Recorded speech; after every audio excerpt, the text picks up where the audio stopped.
Eu sei que vocês já estão orando para a primeira aula, mas vamos orar aqui mais uma vez, tá bom? Senhor Deus e Pai, graças te damos por essa oportunidade que temos. Mais uma vez, Senhor, elevamos a nossa voz, te pedimos, Senhor. Ó Deus, fica à vontade em nosso meio. Remove, Senhor, todo cansaço, Senhor. Ó Deus querido, que possamos aqui desfrutarmos de um ambiente muito agradável, Senhor. Ó Pai, nós te agradecemos por tudo, em nome de Jesus. Amém. Amém. Amém. Glória. Pois bem, irmãos, então vamos falar no capítulo 29, pincelada, irmãos, pincelada daquela que vai meia hora de aula. Mas eu falei aqui na última aula sobre a questão da poligamia. A poligamia é algo aqui marcante aqui nesse capítulo 29 e também no capítulo 30.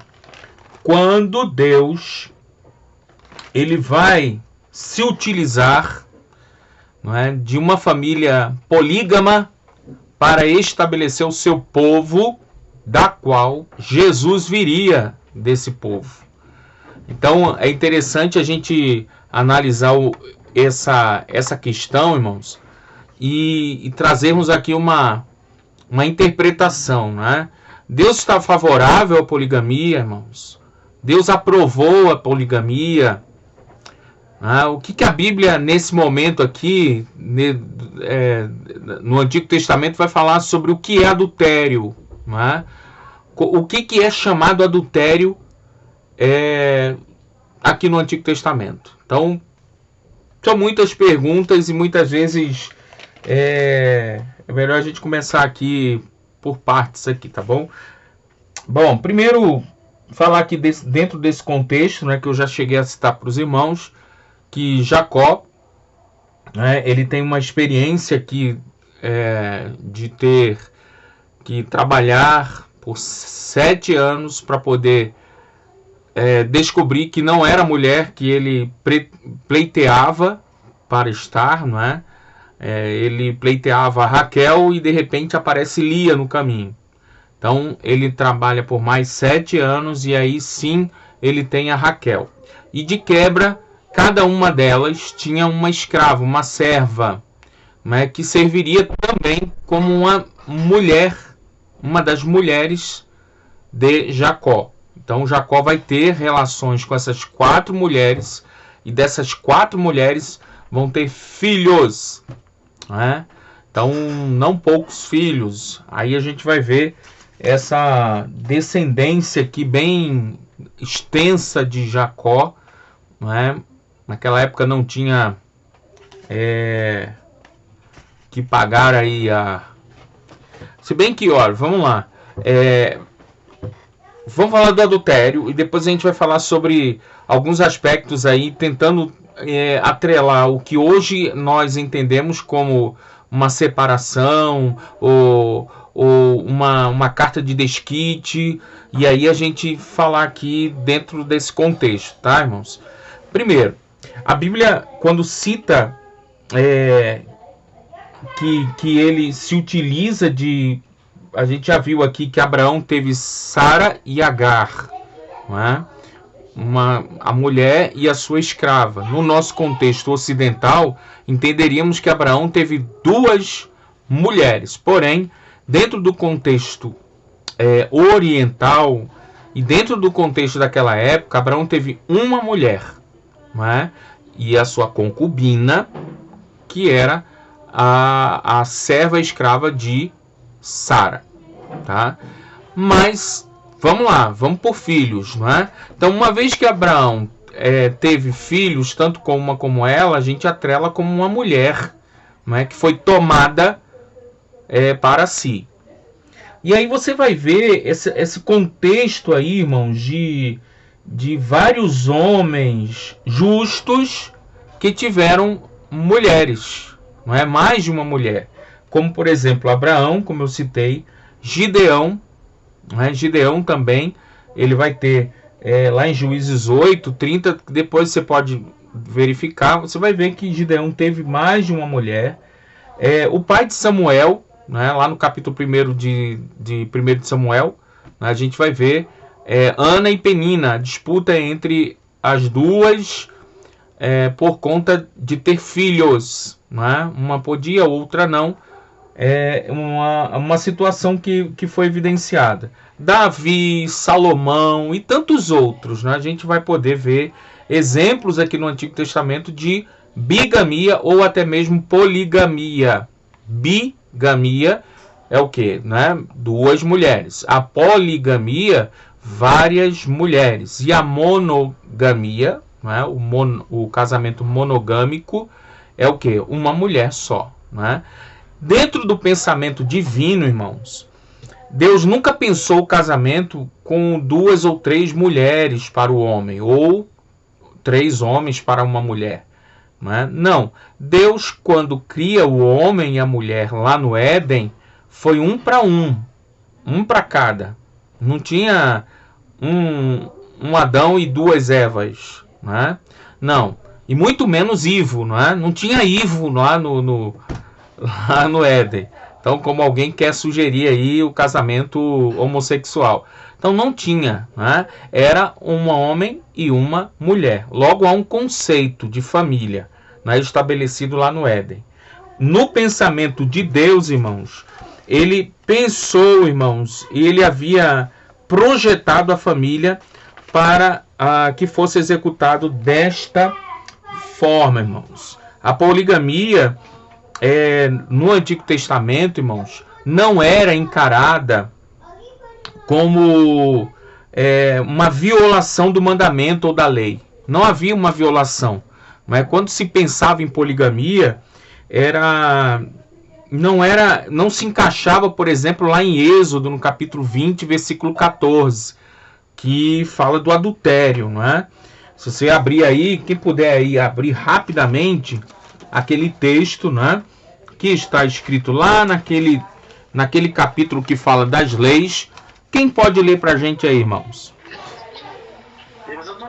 20, 14.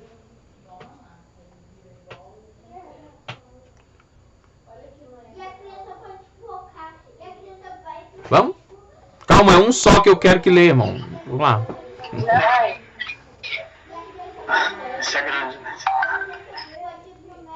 Pode ir, imagina. Não adulterarás? Isso, grande pra caramba, né, irmão, esse versículo. Pois é. Fiquei perdida até aqui. Tava brincando com esse irmão. Mas olha lá, irmãos. Então, o que consistia o adultério? Não é? O adultério, irmãos, era considerado... A gente tem um exemplo muito clássico, que foi o adultério de Davi com Batseba. Não é? Davi com Batseba. Qual foi o adultério, então? Adultério era considerado quando um homem possuía a mulher de um outro homem. Então, quando essa mulher já tinha um relacionamento com outro homem, e esse aqui tomava aquela mulher, aí se configurava um adultério. Então, adultério nessa época era considerado dessa forma.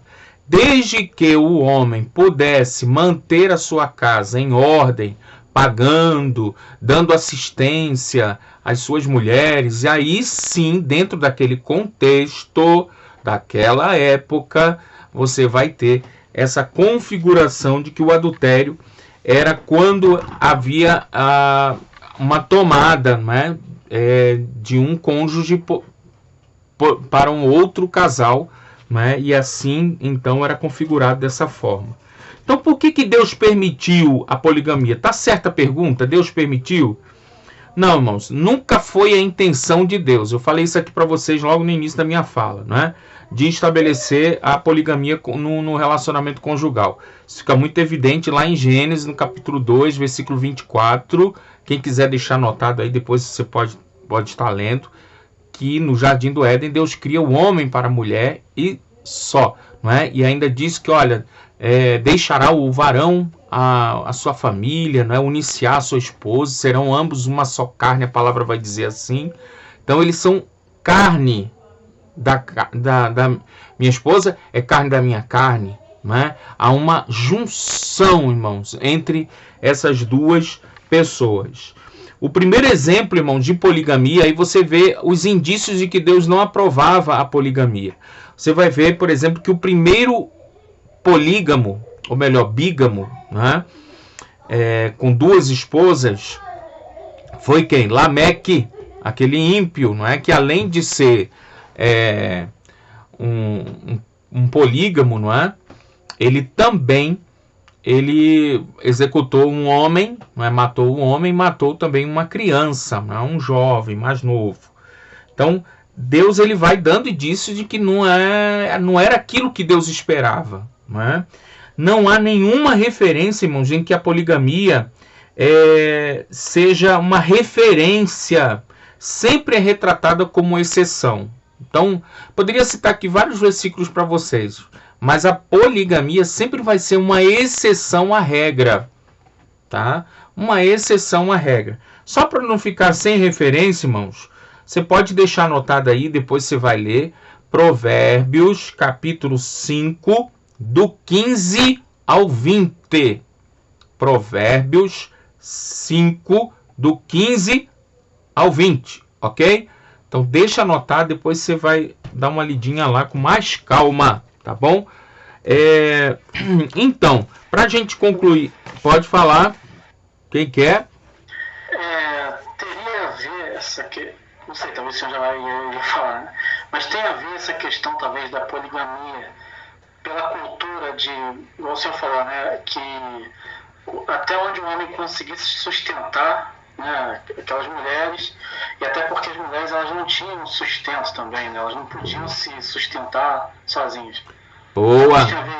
E a mulher era considerada uma propriedade do marido também, né? Perfeito! Vou falar sobre isso aqui, não é? Havia também um aspecto cultural, né? Um aspecto cultural em que toda mulher ela é criada com a intenção de que seja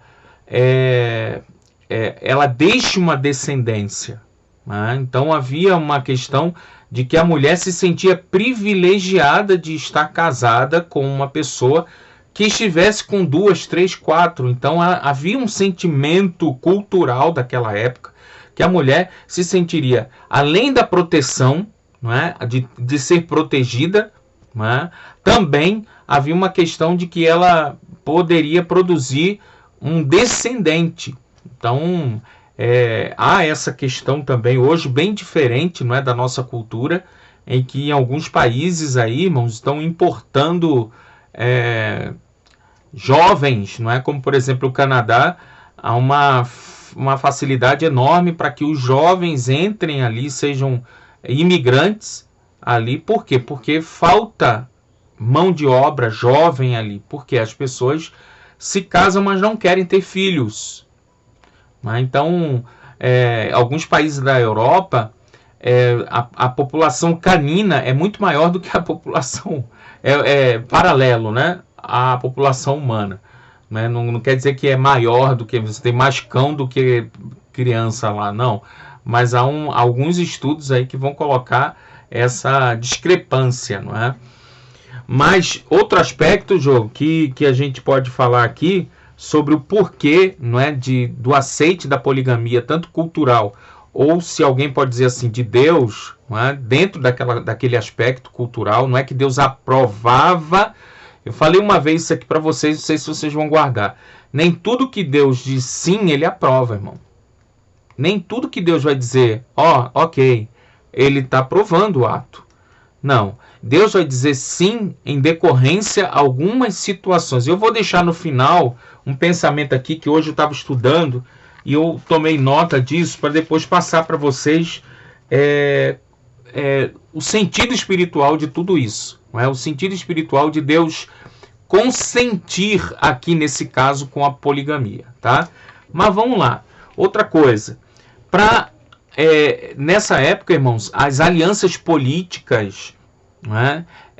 De povos, de reis, de senhores e tal, era muito grande. Então o que eles faziam? Eles se casavam como um acordo de um armistício. Armistício, o que significa? É um acordo de um tratado de paz. de não agressão. Então, quando se casavam, essa aliança política fazia com que aqueles povos estivessem ligados e não poderiam em momento algum se atacarem. Então, as alianças políticas, a gente vai ver Salomão, um exemplo claro aí, 1 dos Reis, capítulo 3, você vai ver ele se aliando a vários, a filha do faraó, como um exemplo de um casamento arrumado, para que não houvesse, inclusive a filha de faraó tem um palácio em Jerusalém, uma casa que foi construída dentre os acordos que foram estabelecidos entre os dois reinos.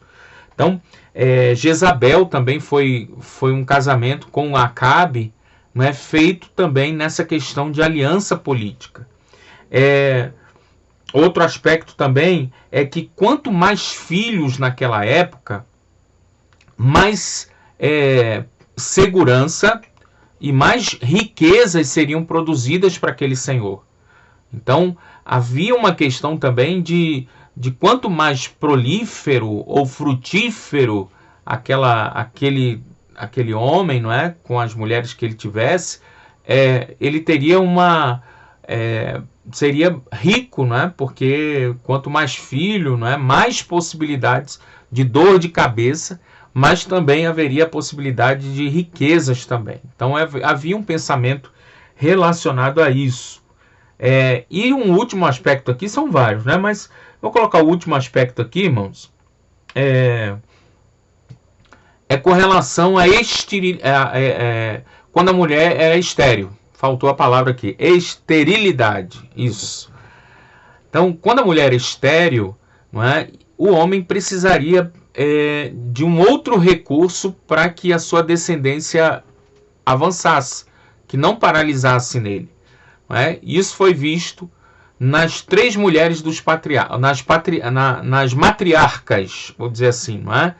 Sara foi estéril, Rebeca foi estéril, Raquel até um certo ponto também tinha sido estéril, e essas 3 mulheres precisaram aí os homens ter outro recurso, uma outra mulher, para que a descendência fosse produzida.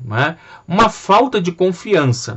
Mais um elemento aqui, irmãos, em que foi passado de pai para filho, em que Deus estava provando nessa área.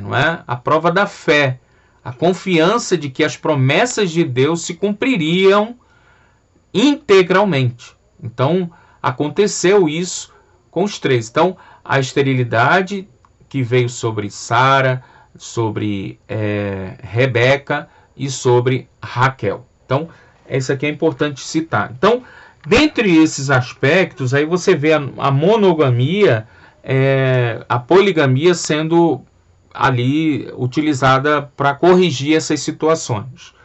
Mas tem outro aspecto.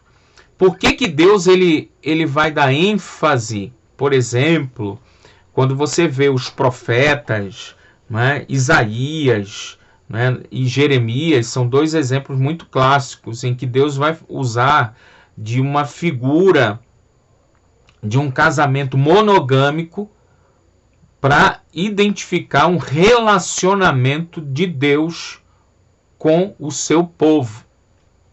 Oséias, você vai ter um exemplo ali também de uma mulher da prostituição, de prostituições, indo de encontro à ideia central, de que Deus aprovava era o casamento monogâmico. Mais uma vez, uma relação em que Deus está apontando, olha, a fonte de bênção vai estar num casamento monogâmico e nunca poligâmico. Aí você vê as histórias aqui desses patriarcas. Quando há mais de uma mulher, irmãos, você vai ver um problema sérios, sérios acontecendo. Com 2 já foi um problema para Abraão, E agora, irmãos, com Jacó ficou enrolado, irmão, porque foram 4 mulheres. E aí, irmãos, 4 mulheres aqui trouxeram uma série de complicações aqui, dificuldades para ele. Bom, deixa eu concluir esse pensamento sobre a poligamia, para a gente avançar. Olha, irmãos, quanto à poligamia, irmãos, Deus vai usar seres humanos, tá? Assim como são. Deus vai usar os homens, os seres humanos, com um propósito. Dessa forma, irmão, só para a gente fechar o pensamento, Deus vai fazer o melhor que Ele pode com o que Ele dispõe do humano.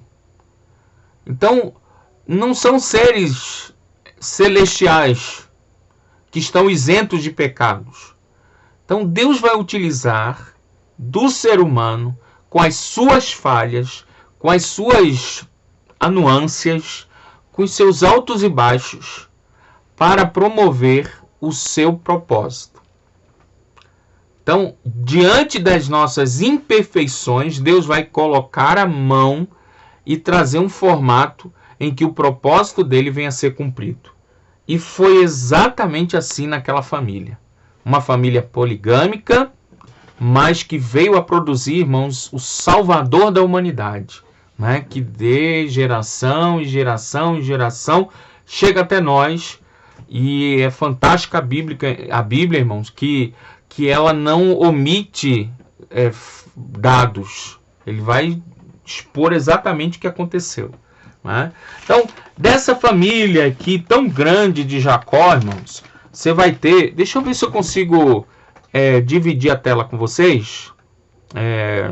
Uma situação aqui. Espera aí. Compartilhar a tela. Iniciar o compartilhamento. Vamos lá. Iniciar agora. Vamos lá. Daqui a pouco estou chegando. Deixa eu ver aqui. Não. Vocês estão aí, né, irmãos? Não saiam, não. Vamos. É isso aí, meu querido. Não. Deixa eu ver onde é que eu baixei. Aqui. Também não.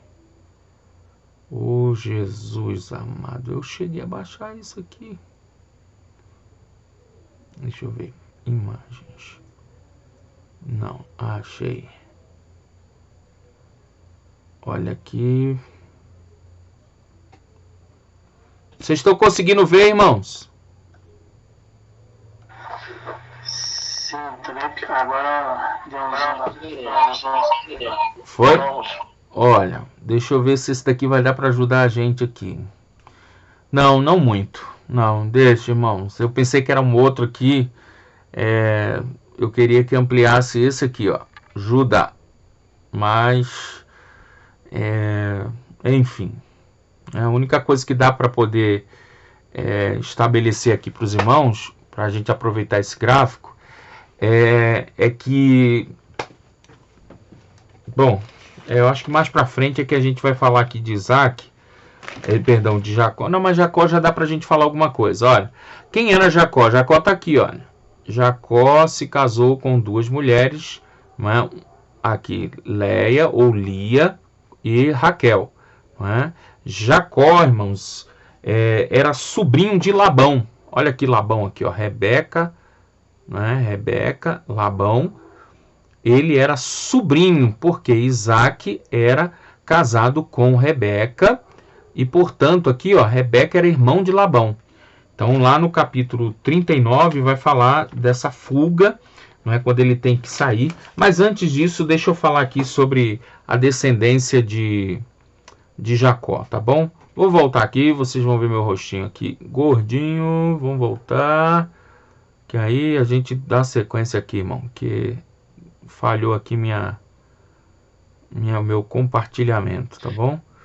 Vamos aqui. Olha, o pastor, depois não tem como o senhor mandar pra gente aí no grupo essa imagem, não? Tem também. Posso. Aí tá mais fácil, tá aqui mesmo, então é só encaminhar. Bom, mas o que eu queria mostrar para vocês... Nada. Eu queria mostrar para vocês o seguinte, que Jacó teve as 4 mulheres de Lia, não é, que foi a primeira mulher de Jacó. Ele teve Rúben, Simeão, Levi, Judá, Issacar e Zebulon, tá? Então, Foram 6 filhos aqui que ele teve de Lia, ok? De Zilpa, que era criada de Lia, teve Gade e Aser. De Bila, Bila, que era criada de Raquel, teve Dan e Naphtali, tá? Ou Naphtali. Raquel teve 2 filhos, os últimos filhos, José e Benjamim. José teve 2, que depois Jacó vai dizer, olha, esses 2 são meus, José. Então ele toma para si a figura de pai daqueles meninos. Então ele teve 2 filhos, José, teve Efraim e teve Manassés. Então essa origem aí tão grande, não é? Faltou também mencionar aqui, irmãos, de Lia, teve uma menina também, não é? O nome dela era chamada de Diná. Diná também vai reservar um capítulo aqui que a gente vai tentar falar para vocês de um evento aí interessante, tá? Que é lá no capítulo mais para capítulo 34, vai falar sobre isso. Bom, do capítulo 29 e do capítulo 30, cabe apenas aqui, irmãos, citar essa disputa, né, essa rixa que havia entre Raquel e Lia, em que enquanto Lia ela agradava ao seu esposo porque poderia produzir filhos, Raquel agradava a Jacó porque alcançou o coração dele. Então Raquel era a amada de Jacó. Então havia essa disputa, não é? Entre uma que poderia produzir filhos e a outra que não tinha as condições ali de se ter filhos. No capítulo 30 inicia com aquela célebre frase, né? Dê-me filhos ou senão eu morro. Não é? Havia necessidade, não é, daquela mulher procriar, aquilo que eu falei no início, né? Havia um desejo na mulher de ser frutífera, de poder gerar filhos. E aí então ela oferece Bila, não é, como a sua concubina, não é, para que ela pudesse produzir filhos. E aí interessante no versículo 14, irmãos, olha que interessante, não é? A mulher de Lia já tinha tido filhos aqui já tinha tido Rúben, Simeão, Levi e Judá. E diz que os meninos saíram ao campo e encontraram um fruto, né, que é chamado de mandrágoras. E essas mandrágoras, ela produzia, segundo, não é, aquela época, não é, produzia eram produtos afrodisíacos, em que traria condições de uma mulher poder gerar. Era um remédio, não se tinha uma farmácia. E a farmácia era por experimentos.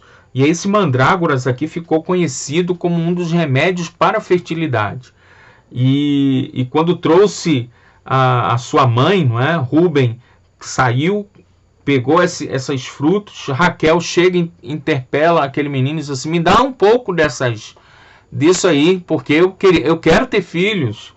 Né? E aí você percebe aqui a rixa entre as duas no versículo 15. Ó. Mas ela respondeu, não lhe foi suficiente tomar de mim um marido? Vai tomar também as mandrágoras que o meu filho trouxe? Então disse Raquel, Jacó se deitará com você esta noite, em troca das mandrágoras trazidas pelo seu filho. Em outras palavras, ela está dizendo, olha, você só pode oferecer isso para Jacó. A única coisa que você pode oferecer é isso. Entenderam, irmãos? E ela estava dizendo assim, mas eu não. Ele me ama. Né? Ele tem uma afeição por mim diferente que você. Mas havia um propósito de Deus tudo isso. Né? Lia ainda vai ter mais 2 filhos. Né? Issacar e Zebulon. Depois vai ter uma menina chamada Diná.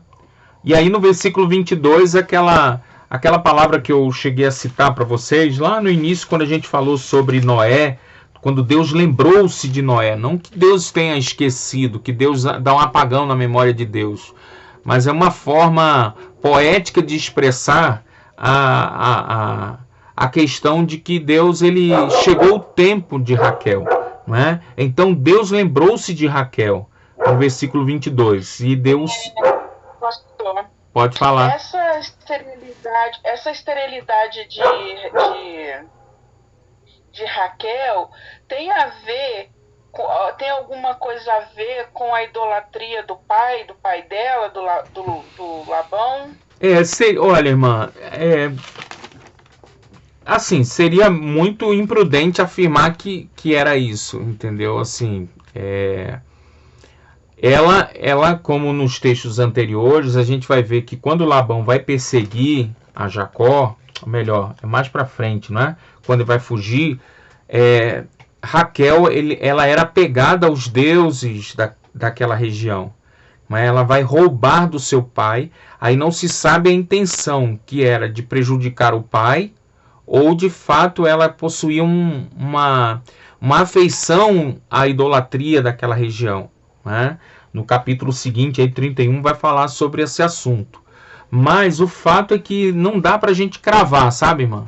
Dizer assim, foi por causa disso que aí ela tinha essa questão. Eu acredito que é mais uma questão de saúde mesmo, né? Você percebe que não é... Como é uma linha de família, e muitas vezes uma família, ela possui genes em que ou a pessoa vai ter dificuldade para gerar, ou ela vai ter, às vezes, um gene, né? Uma questão genética de produzir, por exemplo, filhos gêmeos, por exemplo, né? Então, eu acho que é mais uma questão genética do que propriamente uma maldição, entendeu, irmã? É mais, eu acho, na minha linha de pensamento, eu iria por aí, tá bom? Ok? Então vamos. Deus então dá um presente para Raquel, que foi quem? José, não é? José foi o presente que Deus deu para Raquel. Mas haveria outro presente que Deus haveria reservado aqui para Raquel. Versículo 25 até o fim aqui do capítulo 30 vai falar da riqueza de Jacó.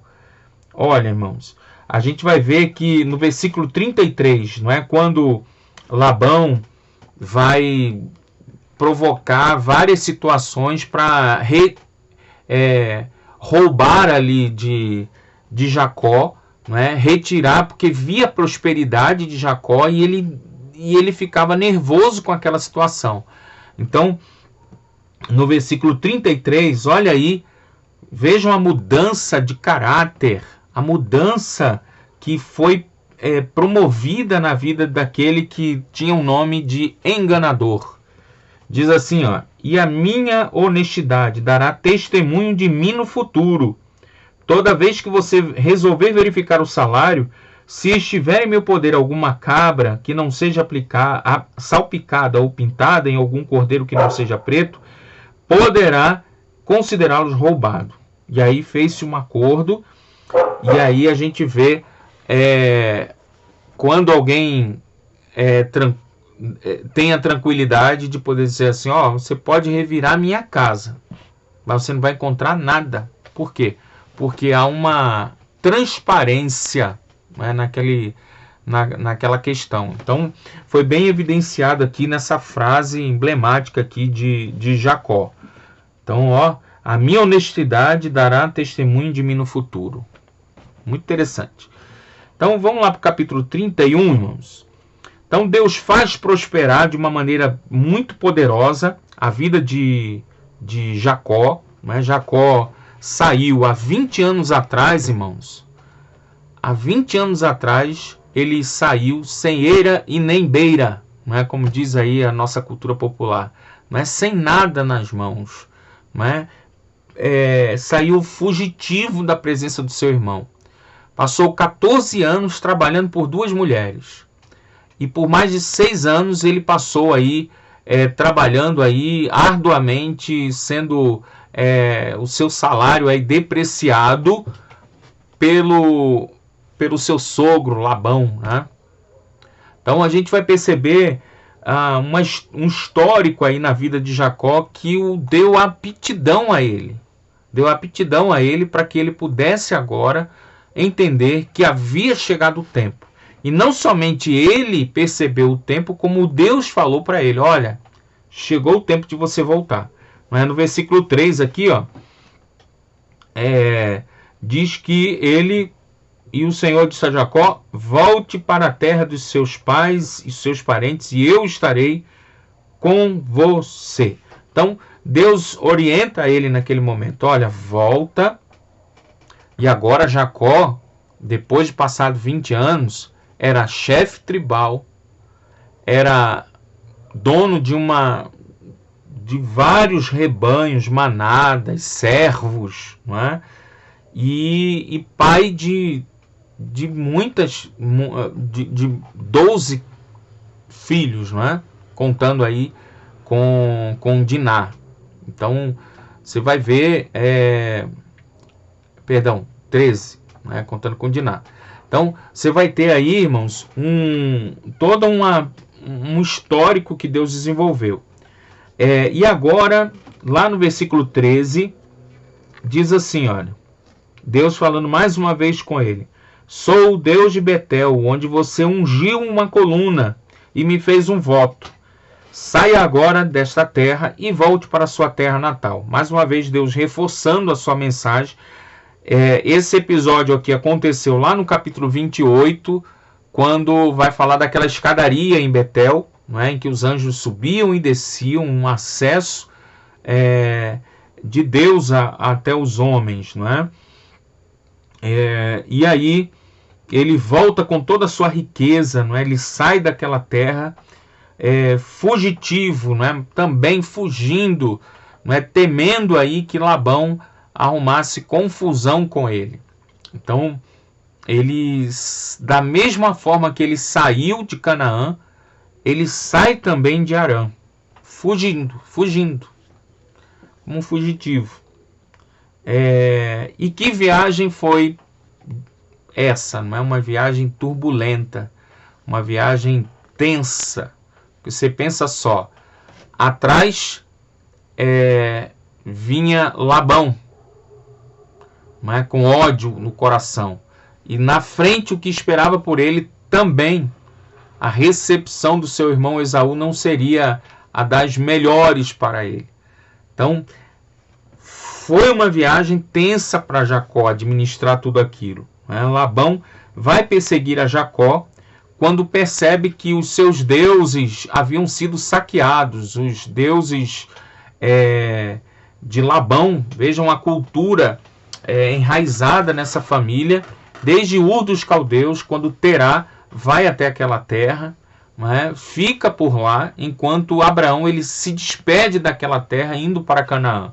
Então havia uma cultura de politeísmo muito grande, enraizada naquela região. Isso fica bem determinado em alguns textos bíblicos, né?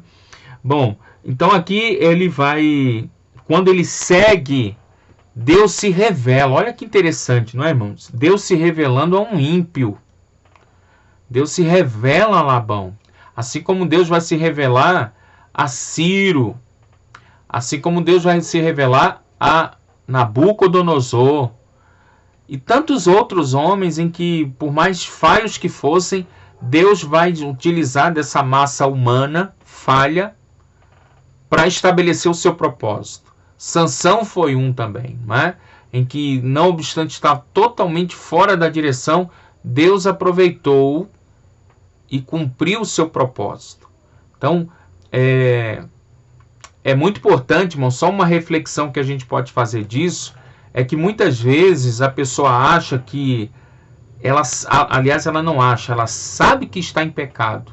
Ela falha, ela erra, muitas vezes em adultério, muitas vezes em fornicação, na prostituição, enfim, tantos outros pecados, né? E formas de pecar.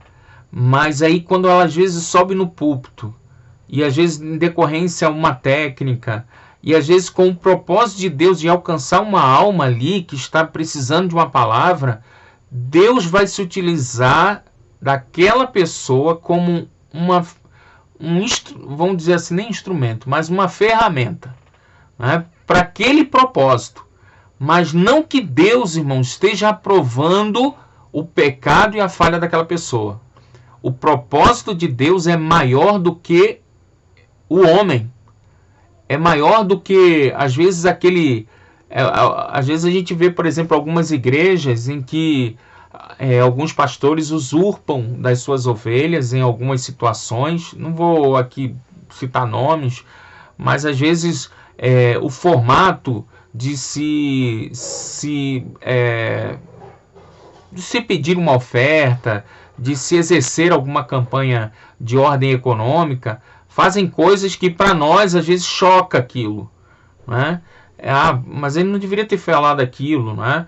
Mas o fato é que aquela pessoa simples, humilde, que Deus falou o coração dela de uma forma que foi além daquilo que aquele homem falou, ela vai lá com a sua simplicidade e dá aquilo ali, e Deus abençoa e recompensa. Não por aquele que transmitiu a mensagem, mas pela fé que existia naquela pessoa em fazer aquilo ali. Porque Deus tocou no coração dela, e não as palavras tocaram no coração. Então, só para a gente entender muito bem essa questão, de que não é porque as pessoas estão se convertendo que, olha, eu sou a pessoa mais... E a pessoa às vezes está em pecado, está em falha. Então, é propósito de Deus. Então, quando Deus tem um propósito, Ele usa da forma que Ele quer e quem Ele quiser. Foi assim com Ciro, não é? Lá nos livros históricos vocês vão ver, proféticos também vocês vão ver, quando Deus ele vai utilizar, Deus vai utilizar Ciro de uma forma poderosa para estabelecer ali a liberdade do povo judeu voltando do exílio, ok? Mas essa é outra história, é outro assunto aí para frente, tá bom? Então, Deus vai falar com aquele homem, Labão, dizendo, Labão, cuidado, Labão, não fale nada a Jacó, não lhe faça promessa nem ameaça. Então ele dá um alerta para Labão falando sobre isso. E quando Labão chega, irmão, cheio de pressão, mas ele temeu a voz do Senhor e ele vai apenas questionar por que havia sido roubado os seus pertences. Não é? Por que ele não se havia despedido dele? Não é? Por que ele não teve a oportunidade de abraçar pela última vez os seus netos, seus filhos, suas filhas, perdão. Então, houve essa dor ali de Labão, não é? Que pode ser justificada ou não, não é? Sabe-se lá como era o relacionamento entre os dois, mas o fato é que Jacó preferiu sair da presença, não é? Fugir, e assim ele arrumou um problema sério para ele. Não é? Deus protege ele, né? Eles se entendem, é feito então um acordo, né? Como eu falei para os irmãos, Raquel tinha colocado os ídolos nenhuma das bagagens ali de camelo. Jacó falou assim, olha, você fica à vontade para encontrar, porque eu não trouxe nada de lá, e se alguém encontrar vai ser morto. E não sabia ele que Raquel é que tinha roubado aqueles ídolos. Aí cabe aqui apenas uma reflexão, apenas um pensamento, né? Nem uma reflexão, um pensamento. Seria uma vingança de Raquel com seu pai? Né? Ou de repente ela possuía vínculos com aquelas divindades? Então não dá para se apontar aí qual foi a intenção de Raquel de ter feito daquela forma, ok? Então, seguindo aqui, olha, aqui tem um resumo dos anos em que Jacó passou ali em Harã, no versículo 41. Foi assim nos 20 anos em que fiquei na sua casa, ele falando para Labão. Trabalhei para você 14 anos em troca das suas filhas, 6 anos por seus rebanhos, e 10 vezes você alterou o meu salário. Então, a justificativa da tomada da decisão dele de se ausentar ali sem falar com ele. Então foi feito ali um acordo, no versículo 43, e aí, irmão, não é um acordo em semelhança ao acordo que Deus fez com Abraão. É diferente aqui, tá, irmãos? Então foi um acordo que ele estabeleceu, né? E lá no versículo 49 diz assim, olha, que o Senhor nos vigie, a mim e a você, quando estivermos separados um do outro. O acordo previa que ele tomasse conta das suas filhas, que cuidasse bem dos seus filhos. E assim aconteceu de acordo, né? Ele voltou para o seu lugar, não é? Lá no versículo 55, Labão beijou seus netos, suas filhas, abençoou e depois voltou para a sua terra. O capítulo 32, então, irmãos, vai falar aqui de Jacó quando vai se preparar para encontrar-se com Esaú. Fala aqui de um local que é chamado de Manaim, irmãos, no versículo 2, ó. Manaim é um local emblemático, assim como em Betel, você tinha um local ali que Deus se revelava de uma maneira muito profunda. Foi assim com Abraão, foi assim também com Isaac e Jacó, né? Quando ele estava indo, ele teve a despedida dos anjos. E na volta até aquele local, você vai ver as boas-vindas angelicais. Então houve uma despedida angelical quando ele estava indo para o refúgio. E agora na volta as boas-vindas angelicais aqui. Não é? O exército de Deus. Então Manaim, irmãos, era um local que a gente pode dizer que era como um acampamento de Deus na terra. Era um local em que os exércitos de Deus, eu não sei como descrever isso, irmãos, mas é um local em que o próprio nome, não é? Manaim significa dois exércitos. E o fato aqui, irmãos, é literal. O exército de Deus veio dar boas-vindas. Havia uma recepção que foi dada ali dos anjos a ele, tá? Então, quando há essa recepção, ele se sente mais seguro, porque havia o temor, né, que foi evidenciado aí no versículo 6, né, quando ele ficou sabendo que na sua frente, né, haviam 400 homens que estavam indo em direção a ele. 400 homens enviados por Esaú. E qual foi a atitude, então, diante daquela situação? Né? Ele não perde tempo em agradar o seu irmão. Ele vai mandar comitivas em várias levas, não é, de pacificadores.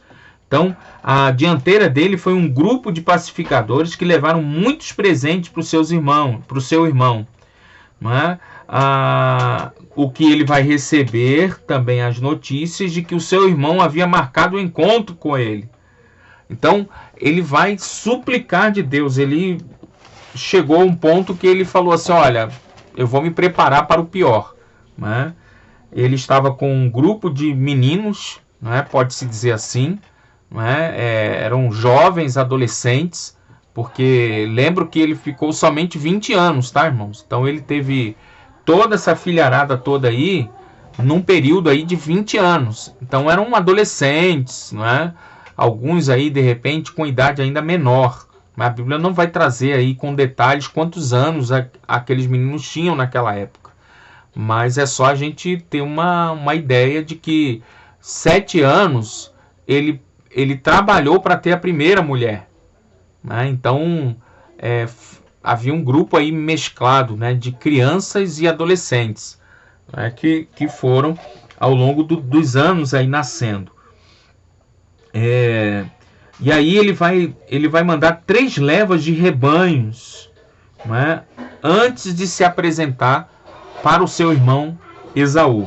Foram 3 presentes encaminhados até que ele se apresente com Esaú. Mas antes do capítulo 33, que vai falar do encontro de Esaú com Jacó, há uma particularidade aqui, irmãos, que vai marcar a trajetória de Jacó daqui em diante.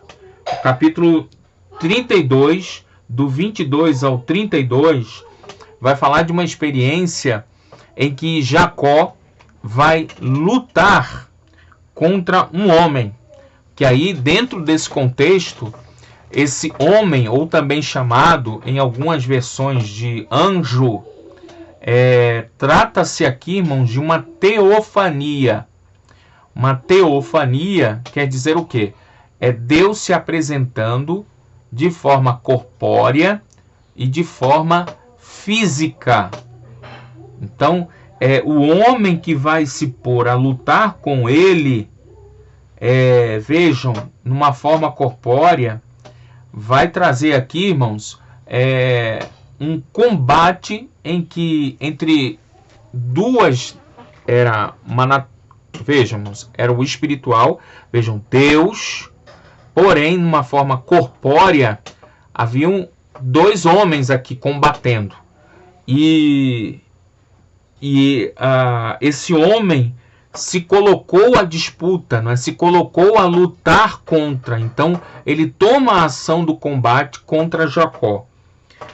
Percebendo que Jacó tinha habilidades ali, houve um subterfúgio dessa figura teofânica, não é? O anjo, a semelhança, por exemplo, lá do capítulo 16, quando aquele anjo do Senhor, com A maiúsculo, se apresenta a Agar. Toda vez que você vê, irmãos, no Antigo Testamento, anjo do Senhor com A maiúsculo, interprete aí, irmãos, como uma teofania. Deus em forma corpórea. Então, sempre vai ter... são algumas versões, alguns textos aqui no Antigo Testamento que vão falar anjo com letra maiúscula, toda vez que aparecer teofania. Nesse caso aqui, alguns exegetas apontam e dão destaque que aí também se revelava uma teofania. Deus em combate com Jacó, e a partir daquele combate ele fere a articulação da coxa. E ele provoca uma marca em Jacó que perduraria durante toda a sua existência. Um combate que gera uma marca. E aí, irmão, isso me salta aos olhos. Eu fiquei muito tempo, às vezes, olhando para esse texto e falei, Senhor, tem alguma coisa para mim aqui. Né? Tem alguma coisa para a gente. Por que a coxa? Por que o Senhor tratou dessa forma com ele? E aí, irmãos, eu pude entender que quando ele toca na coxa, ele toca na virilidade dele. Toca no músculo em que trazia força, não é? Trazia o combate, não é? Era a parte em que trazia a vitalidade para o homem. Então, ao tocar na coxa, ele passaria a ter uma marca, ele passaria a ter uma dependência. Nunca mais, irmão, Jacó andaria de uma forma, como é que eu posso dizer, de uma forma independente. Agora ele passaria a ser dependente da graça de Deus, porque ele lutou com o Senhor. O seu nome mudou. Agora não mais enganador, mas ele seria aquele que luta com Deus. Então, agora, ao lutar com Deus, irmãos, isso fala muito com a gente, porque ao passar por algumas experiências, mesmo fazendo a obra de Deus, mesmo às vezes a gente querendo fazer algo para Deus, se a gente for marcado, irmãos, é melhor ser marcado e a gente lembrar desse encontro com Deus do que viver uma vida sem o toque de Deus em nós. É como se a gente vivesse uma vida artificial, uma vida em que eu tivesse a autoindependência e a autossuficiência. Não, eu prefiro viver pela graça. Eu prefiro viver, irmãos, na dependência daquele que me marcou. Então, essa marca promoveu uma dependência em Jacó. Assim como eu e você, irmãos, a gente precisa ter essas experiências com Deus. Paulo ele vai dizer assim, olha, eu trago em mim as marcas de Cristo. Os apóstolos, eles podem dizer que são maiores que eu. Não são maiores não, porque olha aqui minhas marcas. Eu trago as marcas de Cristo. E que a gente possa, irmãos, em toda a nossa vida e trajetória, termos marcas. Que às vezes a gente olhar para trás e andar mancando. Mas saber, irmão, que mesmo às vezes sofrendo, é melhor possuir a graça de Deus em nós para a gente prosseguir. Amém? Então era isso que eu estava querendo passar para vocês. Jacó chamou aquele lugar dessa batalha de Peniel, pois ele vai dizer aqui, ó, vi Deus face a face, todavia minha vida foi poupada. Atravessou Peniel, mancando por causa da coxa. Ok? Então ele passaria a ter essa marca, né, pelo resto da vida. Capítulo 33, irmãos, aquele encontro tão lindo aí desses dois irmãos, uma tensão no ar, né? Já havia passado vários anos e agora estavam por horas agora para se encontrarem. Não é? Quando Jacó olhou e viu que Esaú estava se aproximando com 400 homens, ele faz uma estratégia. Ele divide as crianças entre Lia, Raquel e as duas servas. Ele faz em grupos.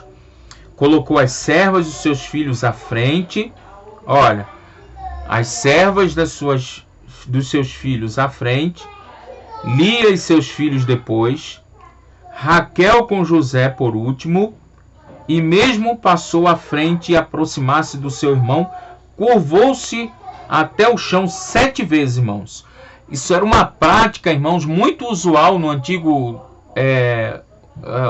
Oriente, de um estado vassalo se curvar 7 vezes. O vassalo era como se fosse, não era uma figura de escravo, mas era uma figura de dependente. Então tinha a figura feudal, né, que era morava no palácio, e esse vassalo ele era dependente dessa figura, não é? E aí ele vai se curvar durante 7 vezes, um ritual, dizendo assim, olha, eu sou submisso a você. Você é o meu Senhor. Você é o meu Senhor. 7 vezes ele vai fazer aquilo. E quando ele faz isso, mexeu com o coração de Esaú, irmão. Esaú não se conteve, foi ao encontro do seu irmão e deu um abraço apertado nele. Coisa linda, não é, irmãos?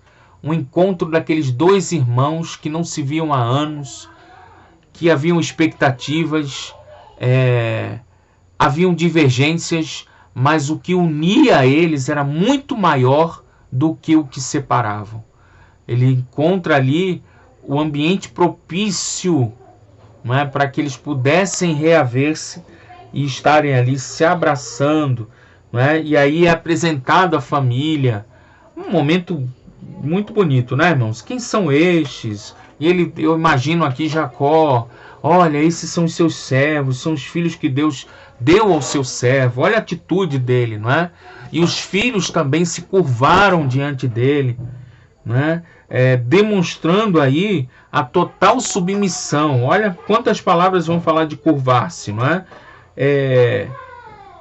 Jacó se curva, os seus filhos se aproximaram, versículo 6, se curvaram, Lia e seus filhos se curvaram, José e Raquel se curvaram também. E assim, irmãos, ele estabelece uma ponte que havia sido quebrado, né? Entre ele e seu irmão. E minha hora está acabando, irmãos. Deixa eu só acabar o 33, irmão, para a gente poder descansar. Amém? Eu já tenho muito, meu irmão. Guarde para você o que é seu. Ele dizer, não, meu irmão, Deus me abençoou. Esaú falando para Jacó, eu não preciso dos seus presentes, pode ficar com eles. Mas ele insiste com ele, não, por favor, aceite. É de bom grado. E não era qualquer presente, não é, irmãos? Era mais de 500 animais, não é, que ele vai trazer em cada leva. Então, era coisa absurda, não é? De animais ali que foram dados como presente. Ok. E aí no versículo 12, Esaú disse ao seu irmão: vamos seguir em frente, eu vou lhe acompanhar. E ele vai acompanhando. No versículo 14 diz assim: por isso meu senhor vai à frente ao teu servo e eu sigo atrás, devagar nos nossos rebanhos e crianças, até que eu chegue ao meu senhor em Seir. Então havia o projeto, o propósito, não é? Em que Esaú iria à frente, num sinal de liderança, ele atrás, e o destino final seria em Seir, não é? A terra em que Esaú havia estabelecido. Só que ele não vai até Seir. Então ele não cumpre a palavra ali, né? Fica aí o registro de que ele parou em Siquém e por ali ficou em Canaã. Mas ele não prosseguiu viagem. Então fica aí esse registro. Capítulo 34, na próxima aula a gente fala, né, irmãos? Que aí já passou aqui do meu horário e eu quero que cumprir aqui o... É até esse horário mesmo, né? 15 para 9, não é isso, irmão? Isso mesmo, né? Vem? Né? É até 8h30. É 8h30, irmão? Porque na minha tinha passado... Então, perdão, irmão. Desculpa aí, irmão. Tá? Não, a aula tá boa, tá boa. Foi muito bom. Uma benção. Tá muito Maravilha. boa, uma benção. Amém. Desculpa. Continuar até as 9, pastor. Perdão, irmão. Mas, irmão, vou fazer janta por marido, né? Agora vai cuidar dos filhos. Tá certo, irmão. Vamos orar, irmãos. Agradecer a Deus. Amém. Senhor, obrigado, Jesus, por mais uma oportunidade que temos. Obrigado pela vida dos teus filhos, Senhor. Nós te louvamos, Senhor, por aprendizado mútuo, ó Deus, que tu tens nos concedido de estarmos em casa, em nossos lares, Senhor, aprendendo da tua palavra. Dá-nos um descanso abençoado, as tuas filhas e filhos, Senhor, que têm os seus afazeres logo após o término da aula. Ó Deus, que tem uma noite, um restinho de noite aí muito agradável, Senhor. E um sono renovador, Senhor, para que amanhã estejam dispostos a fazerem as suas atividades. Muito obrigado. Nós oramos agradecidos em nome de Jesus. Amém e amém. Amém. Tchau, meus irmãos. Paz, Senhor. Com Deus. Senhor, pastor. Paz, Senhor. Paz, pastor. Paz, Senhor.